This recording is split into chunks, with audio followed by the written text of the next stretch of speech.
Hola, ¿qué tal? En el capítulo 25 del libro del Éxodo y versículo 8, encontramos la razón primaria por la cual se construyó el santuario del desierto. Fue una indicación divina. Y esto es muy significativo.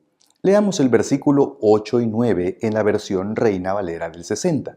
Dice así: Y harán un santuario para mí, y yo habitaré en medio de ellos. Conforme a todo lo que yo te muestre, el diseño del tabernáculo y el diseño de todos sus utensilios, así lo haréis. Notemos dos partes importantes del versículo 8. Número 1, la indicación: háganme un santuario. Y número 2, el para qué. Yo habitaré en medio de ellos, dice el Señor. Analicémoslas por separado.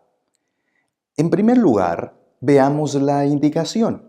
En una lectura atenta del versículo, concluimos de que no hay duda que la construcción del santuario es iniciativa divina y no humana. Es claro que no surge de la intención del hombre, sino de la intención de Dios. No responde la construcción del santuario a una inquietud humana, sino divina. Por lo tanto, el santuario refleja propósitos divinos y no humanos. Al respecto, un experto cristiano escribió así. Dice: Dios toma la iniciativa en la propuesta de la construcción del santuario. Esto marca una diferencia sustancial con la cultura del antiguo cercano oriente, donde los templos eran dedicados a los dioses por sus devotos. Recordémoslo, la construcción del santuario fue iniciativa divina. En segundo lugar, encontramos el para qué. Yo habitaré en medio de ellos. En esta expresión se nos presenta la razón de la construcción. Dios desea morar en medio de su pueblo. A partir de estas expresiones bíblicas puede afirmarse que el santuario refleja el deseo divino de habitar en medio de su pueblo. El santuario nos habla de la intención de Dios de estar relacionado con su pueblo.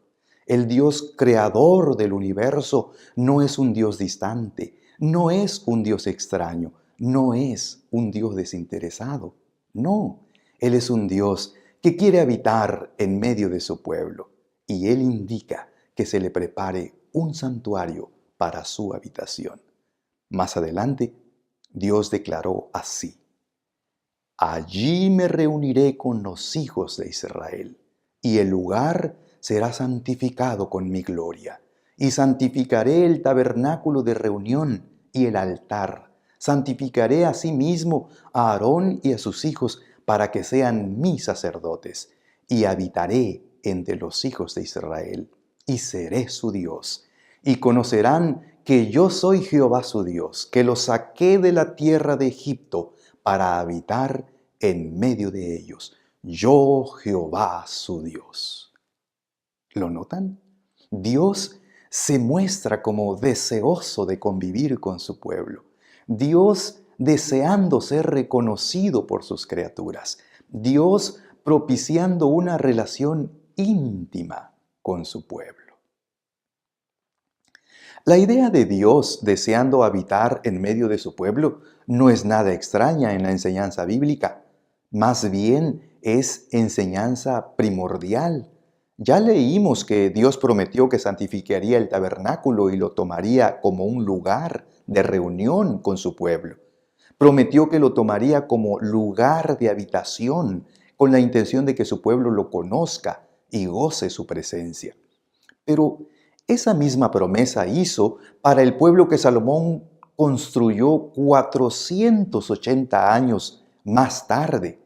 Dijo así: y habitaré en medio de los hijos de Israel, y no dejaré a mi pueblo Israel. Más adelante, la misma promesa, pero con la invitación al júbilo, fue repetida a Zacarías hablando sobre la gloria futura del pueblo de Dios. Dice así: Canta y alégrate, hija de Sión, porque he aquí vengo y moraré en medio de ti, ha dicho Jehová. Es la misma promesa expresada en la visión apocalíptica cuando habla del tabernáculo de Dios con los hombres. Así se entiende maravillosamente la expresión evangélica de Juan, hablando del Dios encarnado, diciendo: y aquel Verbo se hizo carne y habitó entre nosotros. En Cristo, Dios puso su tabernáculo entre nosotros. El santuario es un fiel reflejo del deseo divino de morar en medio de su pueblo. A manera de un breve resumen, pueden presentarse los siguientes objetivos divinos en la presencia del santuario en medio del campamento hebreo. Objetivo número 1. El santuario era el lugar de habitación de Dios. Él lo había prometido: yo habitaré en medio de ellos. Dios puso su tienda en medio del campamento hebreo. Cuando reflexionamos en esa circunstancia, no podemos dejar de alabar la maravilla de la condescendencia divina. El Dios santo, el Dios todopoderoso, el Dios creador de todo el universo, habitando en medio de su pueblo. Objetivo número 2. Desde el santuario, Dios revelaba su buena voluntad para con su pueblo. Y así lo declaró, diciendo: y de allí me declararé a ti, y hablaré contigo desde sobre el propiciatorio, de entre los dos querubines que están sobre el arca del testimonio, todo lo que yo te mandare para los hijos de Israel. Y lo hacía a través de Moisés, su profeta. Dice así la palabra: cuando Moisés entraba en el tabernáculo, la columna de nube descendía y se ponía a la puerta del tabernáculo, y Jehová hablaba con Moisés. Objetivo número 3. A través del santuario y de la nube, Dios guiaba a su pueblo. ¿Dónde acampar? ¿Cuándo acampar? ¿Cuánto tiempo acampar? ¿Cuál rumbo seguir? Etcétera. Todo era expresado por Dios a través del santuario y la nube. Así leemos: cuando la nube se alzaba del tabernáculo, los hijos de Israel partían, y en el lugar donde la nube paraba, allí acampaban los hijos de Israel. Al mandato de Jehová, los hijos de Israel partían, y al mandato de Jehová acampaban. Todos los días que la nube estaba sobre el tabernáculo, permanecían acampados. Cuando la nube se detenía sobre el tabernáculo muchos días, entonces los hijos de Israel guardaban la ordenanza de Jehová y no partían. Y cuando la nube estaba sobre el tabernáculo pocos días, al mandato de Jehová acampaban, y al mandato de Jehová partían. Y cuando la nube se detenía desde la tarde hasta la mañana, o cuando a la mañana la nube se levantaba, ellos partían. O si había estado un día y a la noche la nube se levantaba, entonces partían. O si 2 días, o un mes, o un año, mientras la nube se detenía sobre el tabernáculo, permaneciendo sobre él, los hijos de Israel seguían acampados y no se movían. Mas cuando ella se alzaba, ellos partían. Al mandato de Jehová acampaban, y al mandato de Jehová partían, guardando la ordenanza de Jehová, como Jehová lo había dicho por medio de Moisés. ¡Qué experiencia tan instructiva! El pueblo se movía conforme a la voluntad de su Dios. Es interesante notar la centralidad del santuario en la vida hebrea. A partir de su santificación, el santuario fue el eje, el centro del campamento. En una dualidad con la columna de nube, Dios usaba el santuario como el referente de marchas rumbo a asentamientos. Al establecerse el campamento, el santuario era el primer edificio en asentarse. Y en función de su orientación, se asentaba todo el pueblo. Cuando se levantaba la nube de sobre el tabernáculo, era indicación divina de que el pueblo debía marchar. Y lo hacían en un orden específico, por tribus. Números 9 tiene toda esa instrucción. El rumbo que el pueblo habría de tomar era señalado por la nube. La nube se detenía, en el lugar que lo hacía se asentaba el santuario y enseguida el pueblo. Cuanto tiempo tardara la nube sobre el santuario, era el tiempo que el pueblo tardaba acampando en ese lugar. Así que la ruta, el ritmo de marcha, el itinerario, el lugar de asentamiento, el tiempo de asentamiento, la vida religiosa del campamento era coordinado por la dualidad nube-santuario que representaban la voluntad de Dios. Así dice el relato bíblico. Y cuando la nube se alzaba del tabernáculo, los hijos de Israel se movían en todas sus jornadas. Pero si la nube no se alzaba, no se movían hasta el día en que ella se alzaba.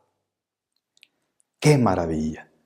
En este sentido, el santuario se muestra no solo como el deseo de Dios de permanecer con su pueblo, sino también el deseo de guiarlo por rumbo definido hacia la tierra prometida. El rumbo, los tiempos, las formas, todo sometido a la voluntad de Dios. Objetivo número 4. El santuario, desde sus inicios, funcionó como un libro de texto sobre el plan de la redención. Este es un tema que estaremos viendo en el transcurso de toda la serie de estudios, pero adelantamos que todo el sistema ritual, es decir, el sacerdocio, los sacrificios de animales, las ofrendas, era una representación típica del glorioso evento llamado Plan de la Redención. Desde la inauguración del tabernáculo, después con los servicios continuos, con el día de la expiación, etc., todo señalaba a una realidad gloriosa del plan de Dios. Ese es el tema de esta serie y es la continuación de nuestro estudio. Hoy en día, el deseo de Dios sigue vigente. Él desea habitar en medio de su pueblo, en nuestro hogar, en nuestro corazón. Dios quiere encontrarse con nosotros continuamente, quiere guiarnos, instruirnos, santificarnos. Y ello puede lograrse cuando apartamos momentos para relacionarnos con Él a través de la oración y del estudio de su palabra. Cuando edificamos en nuestro hogar un ambiente propicio para la relación santificadora con Él. Cuando fielmente apartamos el tiempo para buscarlo y encontrarlo en el templo. Él siempre estará dispuesto a encontrarse con su pueblo que ha salido de Egipto, su pueblo que ha atravesado milagrosamente el Mar Rojo, su pueblo que se deja guiar por la nube de su cuidado y por la columna de fuego de su calor divino, el pueblo que está dispuesto a recibir su ley para amarla y ponerla por obra. Dios quiere estar en medio de su pueblo que le ha seguido aceptando su misión especial, compartir con el mundo el mensaje del amor de Dios. ¿Edificarás un santuario en tu corazón para que Dios habite en ti? ¿Serás tú ese santuario? Que Dios te bendiga.